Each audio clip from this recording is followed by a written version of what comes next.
Hello दोस्तों, मेरा नाम है Keshav Narang and welcome to my channel invest with Keshav. आज बहुत इंपॉर्टेंट टॉपिक पे बात करने वाले हैं। जो एक पर्टिकुलरली आप देखोगे तो पूरे इंटरनेट पे कहीं ना कहीं इसकी चर्चा चलती है कि आपको रियल एस्टेट में इन्वेस्ट करना चाहिए या फिर इक्विटी मार्केट के अंदर इन्वेस्ट करना चाहिए। कौन सा इंस्ट्रूमेंट कहीं ना कहीं बेटर है, ये पूरी चर्चा इस वीडियो में करने वाले हैं। और पर्टिकुलरली मैं किस तरीके से देखता हूं, मैं आज ये नहीं बताने वाला आपको कि ये एसेट क्लास अच्छा है या वो एसेट क्लास अच्छा है। सिर्फ ये चर्चा करेंगे कि इस एसेट क्लास का क्या चीज अच्छी है और उस एसेट क्लास की क्या चीज अच्छी है, और दोनों में से आपको किस तरीके से क्या चीज सूट कर सकता है, इस पूरे बारे में चर्चा करने वाले हैं।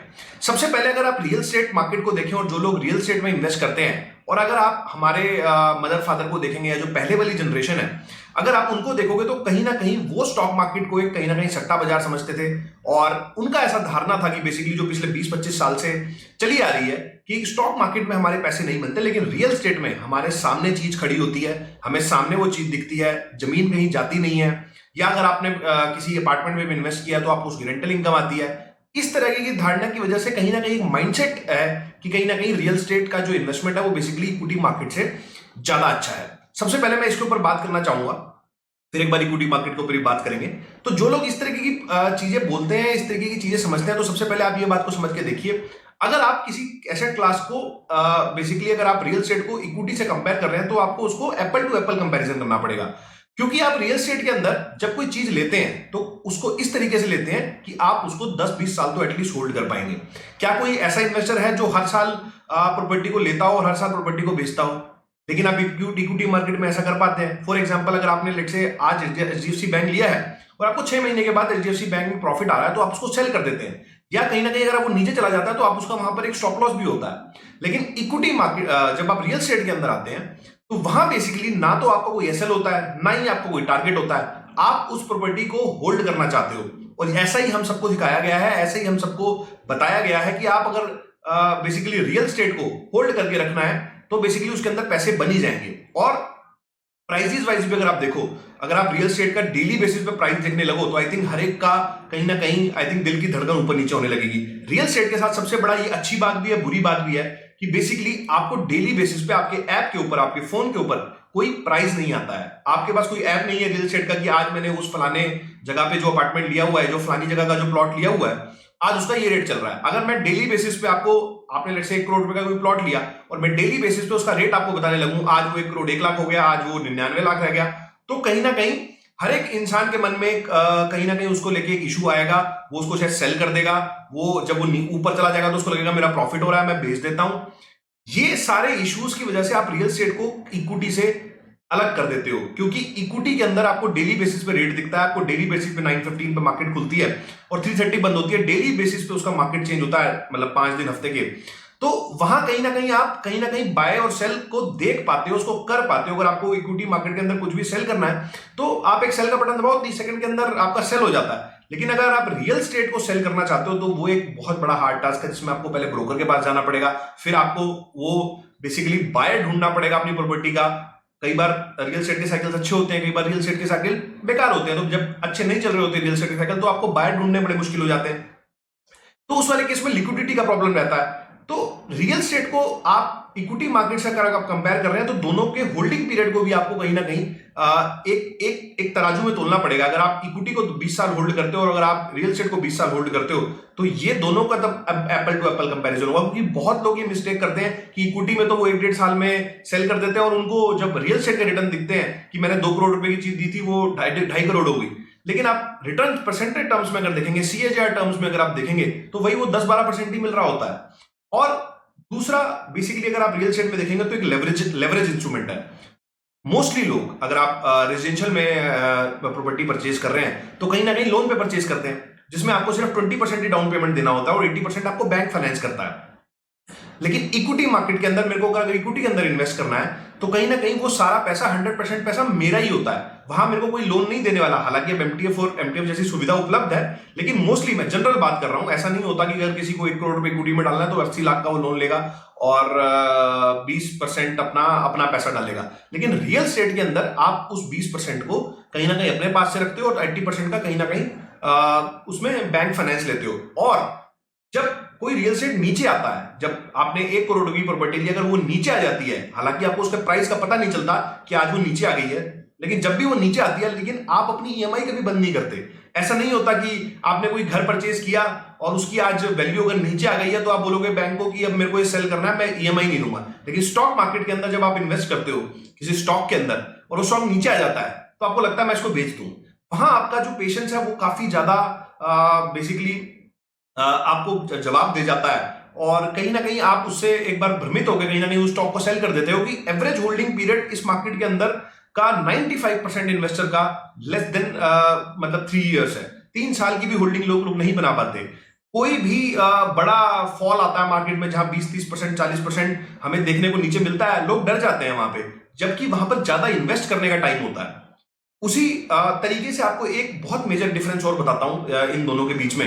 अगर आप देखोगे रियल एस्टेट जब हम परचेज करने जाते हैं तो हमारा मोटिव ये होता है कि मैं बेस्ट से बेस्ट लोकेशन लूं, बेस्ट से बेस्ट जगह हो, मेरे मेट्रो जो हो वो मेरे जो जहां मैं अपार्टमेंट ले रहा हूं या प्लॉट ले रहा हूं वहां पर आने वाली हो, गवर्नमेंट का कोई स्ट्रक्चर हो, मतलब मैं फंडामेंटली एक अच्छी प्रॉपर्टी लेना चाहता हूं। लेकिन जब मैं स्टॉक मार्केट के अंदर आता हूं तो वहां मैं पेनी स्टॉक्स खरीदना चाहता हूं।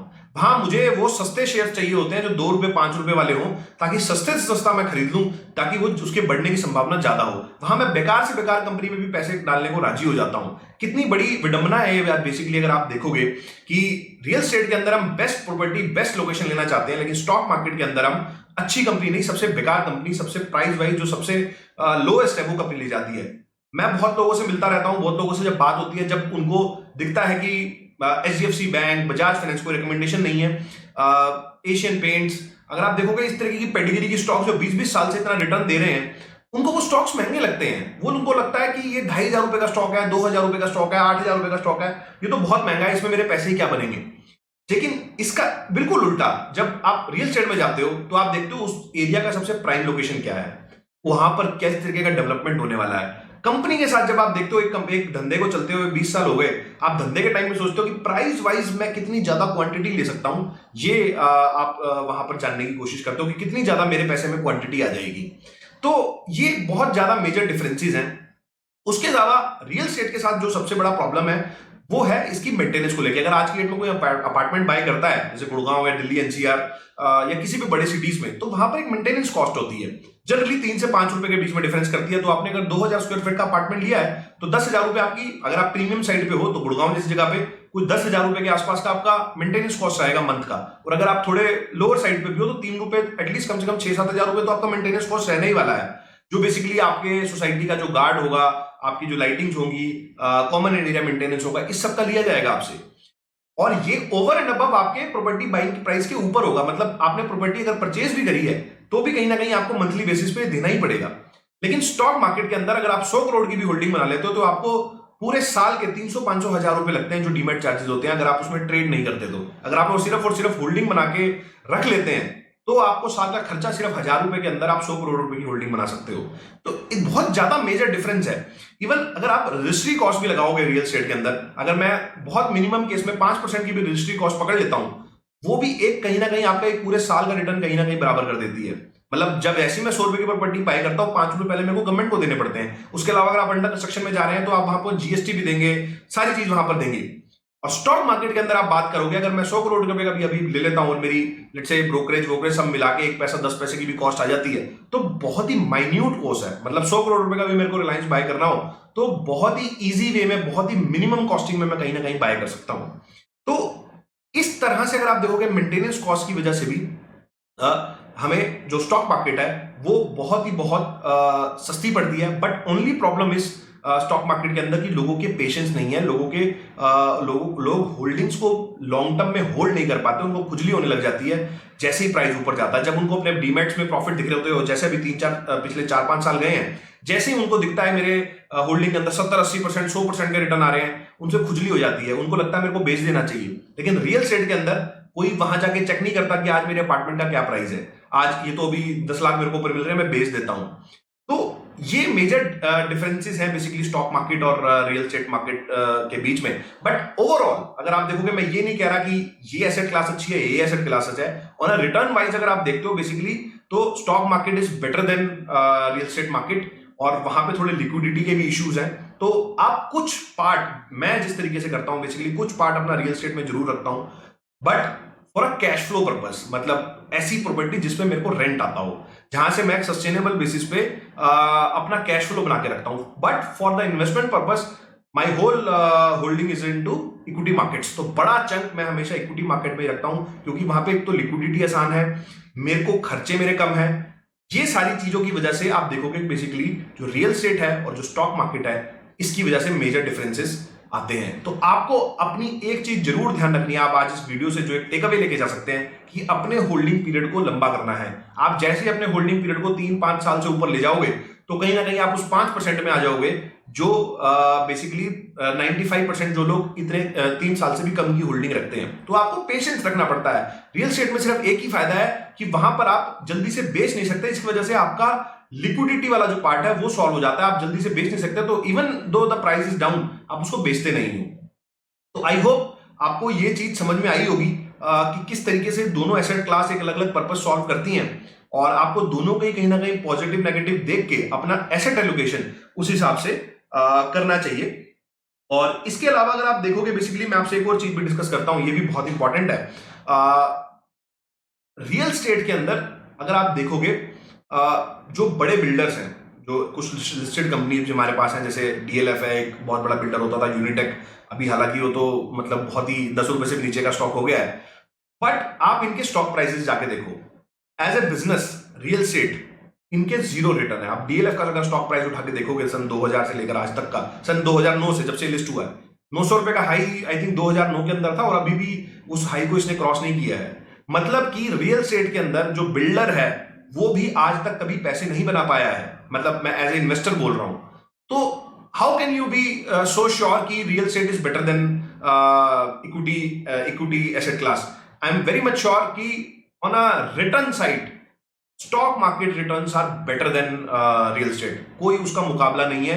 और जिस तरीके की लिक्विडिटी आपको बेसिकली इक्विटी के अंदर मिलती है वो रियल एस्टेट के अंदर नहीं मिल सकती है। मेरे को बड़ा पैसा जहां इन्वेस्ट करना है आज की डेट में, लेट्स से अगर मेरे को 50 करोड़ रुपए 100 करोड़ रुपए का पोर्टफोलियो बनाना है, और मैं रियल एस्टेट में अगर वो पोर्टफोलियो बनाना चाहता हूं, तो 4-5 लोगों को 10 लोगों को पता चलेगा, क्योंकि जब मैं रजिस्ट्री कराऊंगा तो मेरा वहां पर नाम आएगा, वहां पे नाम आएगा तो 5 लोगों को पता चलेगा। जैसे ही अभी एग्जांपल था पीछे कमेलिया जो गुड़गांव में बेसिकली फ्लैट 190 करोड़ का बिका, 200 करोड़ का बिका। वो पता कैसे चलता है? वो पता ऐसे ही चलता है कि बेसिकली जो उसकी रजिस्ट्री होती है वहां से पता चल जाता है कि इतने का जो बेसिकली इतने प्राइस के अंदर डील हुई है। 5 लोगों को पता चलेगा। अगर मैं एक ऐसा इंसान हूं जो कि मुझे लगता है कि सर्टेन नेटवर्क के बाद आप इस पॉइंट को जरूर एग्री करेंगे कि मैं 5 लोगों को नहीं बताना चाहता कि मैं क्या कर रहा हूं, मेरी नेटवर्थ क्या है। स्टॉक मार्केट में आप 100 करोड़ रुपए के स्टॉक लेके बैठ जाओ, किसी को पता नहीं चलेगा कि आपके डीमेट अकाउंट में इतने स्टॉक्स पड़े हैं। लेकिन अगर आप 100 करोड़ रुपए की प्रॉपर्टी खरीदोगे तो कम से कम पूरे दिल्ली एनसीआर को, और आज की डेट में तो रील्स और ये सब की वजह से पूरे इंडिया को पता चलने वाला है कि आपने वो प्रॉपर्टी खरीदी है, जो कि आफ्टर ए सर्टेन नेटवर्थ थोड़ा सा इंपैक्ट करता है बहुत सारे लोगों को। ऐसा मैंने देखा है। आपका क्या मानना है इसके बारे में? कौन सा एसेट क्लास ज्यादा बेटर है, कौन सा अच्छा है, कौन सा बुरा है? आप मेरे को कमेंट सेक्शन के अंदर बताओ। इस वीडियो को यहीं समाप्त करता हूं। मिलता हूं आपसे अगली वीडियो में इसी तरह के कुछ नए और इंटरेस्टिंग टॉपिक के साथ। चलिए दोस्तों, नमस्कार, जय हिंद।